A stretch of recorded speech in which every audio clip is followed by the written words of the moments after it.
Olá pessoal, meu nome é Douglas William, eu sou aluno do segundo período do curso de Engenharia Elétrica na UFRN e hoje eu vim mostrar e explicar um pouco para vocês sobre a construção de esculturas 3D utilizando voxels e também a classe Sculptor na linguagem C++. Então vamos ao código que, como vocês podem ver, ele está aqui separado em 4 arquivos: voxel.h, sculptor.h, sculptor.cpp e o método principal. A parte do voxel.h eu vou apenas definir a estrutura dos voxels. Os voxels são declarados como estrutura, um struct que contém suas características. Aqui eu declarei como type de F apenas para ficar mais fácil para chamar pelo nome voxel, pelo apelido voxel. E como vocês podem ver, dentro da estrutura nós temos as características RGB, ou seja, para a formação das cores do voxel, a transparência do voxel declarado como float-A, e a variável zone, que faz incluir ou retirar um voxel de uma determinada posição. Definindo essa estrutura, a gente pode vir para sculptor.h, que é onde vão ser definidos os métodos. Em primeiro lugar, a gente tem que incluir a estrutura do voxel.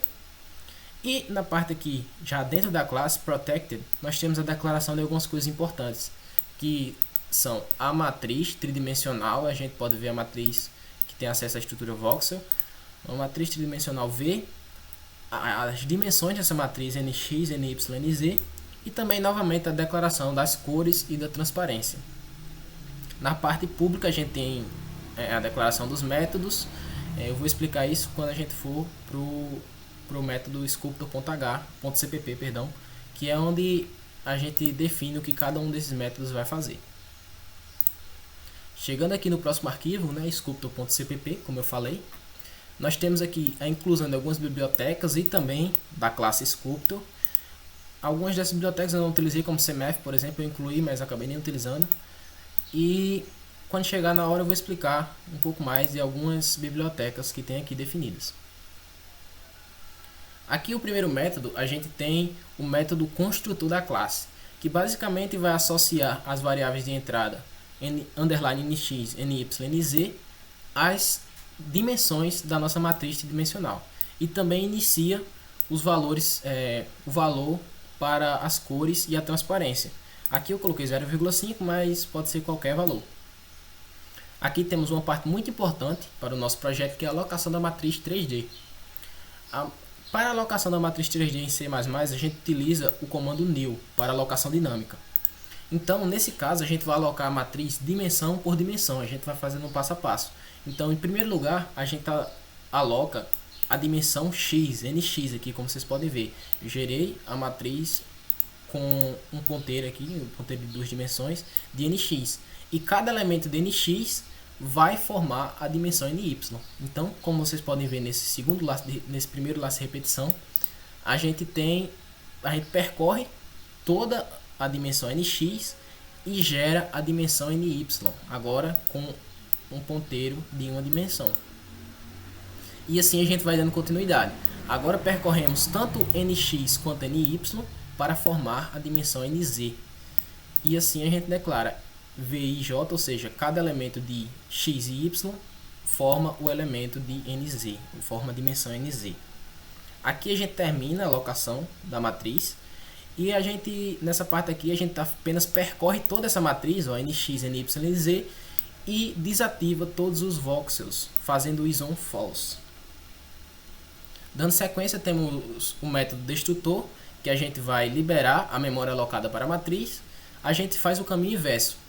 A gente libera a última memória que for alocada. Então a gente libera primeiro o eixo, a dimensão z, como vocês podem ver aqui, a dimensão y e também, por fim, a dimensão x, que foi a primeira a ser alocada. E também retorna os valores de nx, ny, nz para 0, que são as dimensões da matriz. O método setColor, ele vai, como o nome já diz, definir as cores para o voxel que você quer, ou as estruturas que você quer. Então, as variáveis de entrada mr, mg e mb informam os valores para RGB e A, ou seja, as cores e a transparência. Dando continuidade, nós temos o método putVoxel, que nada mais é do que ativar o voxel de uma determinada posição. Então ele recebe uma posição mx, my, mz e faz o is-on dessa posição como true, ativando o voxel daquela posição. O método QtVoxel é o contrário, ele vai desativar o voxel de uma posição. Então ele pega a posição mx, my, mz e faz o is-on false, desativando assim o voxel. Aqui a gente tem o método PutBox, que ele vai inserir uma caixa na região de x0 a x1, y0 a y1 e z0 a z1. Então a gente faz um for para percorrer essas regiões, ó, x0, x1, y0, y1, z0, z1. E faz com que o is-on dessa região seja true, ou seja, todos os elementos dessa região estejam ativados. Assim é gerada uma estrutura na forma de uma caixa e assume as cores determinadas. O método CutBox é o contrário, eu vou também percorrer uma região entre x0, x1, y0, y1 e z0, z1, mas eu vou fazer o is-on como false, então eu vou desativar os voxels daquela região.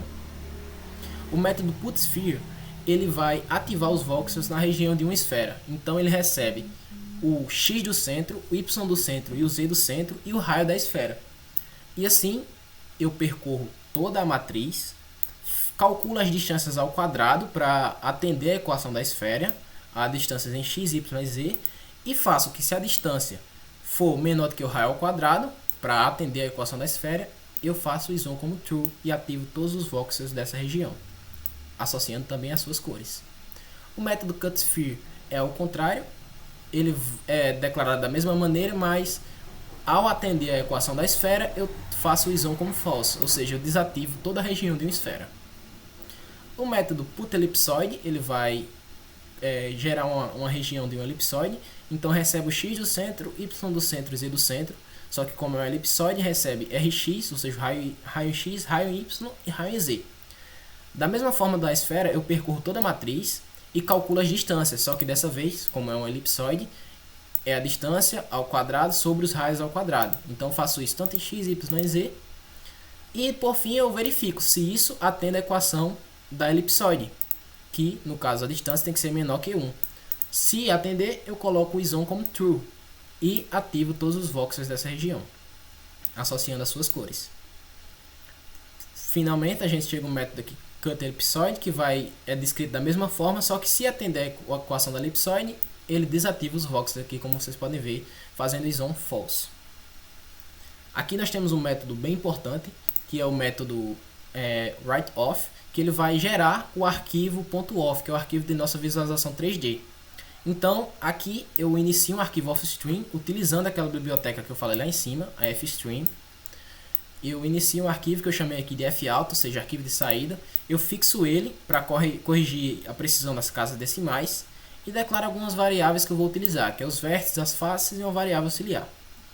Eu abro o arquivo e coloco aqui uma mensagem para caso o arquivo seja aberto e caso não dê certo a sua abertura.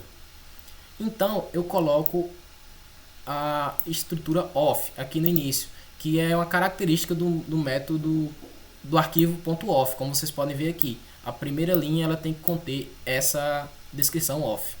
Em seguida eu tenho que colocar, como vocês podem ver aqui, o número de vértices, de faces e de arestas. Então eu vou percorrer toda a matriz e quando o is-on for true, ou seja, aquele voxel estiver ativo, eu calculo seu número de vértices mais 8, já que um cubo possui 8 vértices e 6 faces, como vocês estão vendo aqui. Então eu coloco no arquivo, escrevo no arquivo o número de vértices, o número de faces e o número de arestas, que não tem necessidade da gente colocar. Aqui, em seguida, vou afastar aqui, a gente tem outra característica do arquivo .off, que a gente percorre toda a matriz e se o is-on for true, a gente pega a posição ou soma ou diminui 0.5. E como vocês podem ver aqui nessa parte, ele está somando ou subtraindo 0.5 de acordo com a posição. Nesse caso aqui, tá a posição 0. Aqui, novamente, a gente tem que percorrer toda a matriz e ver se o is-on for true.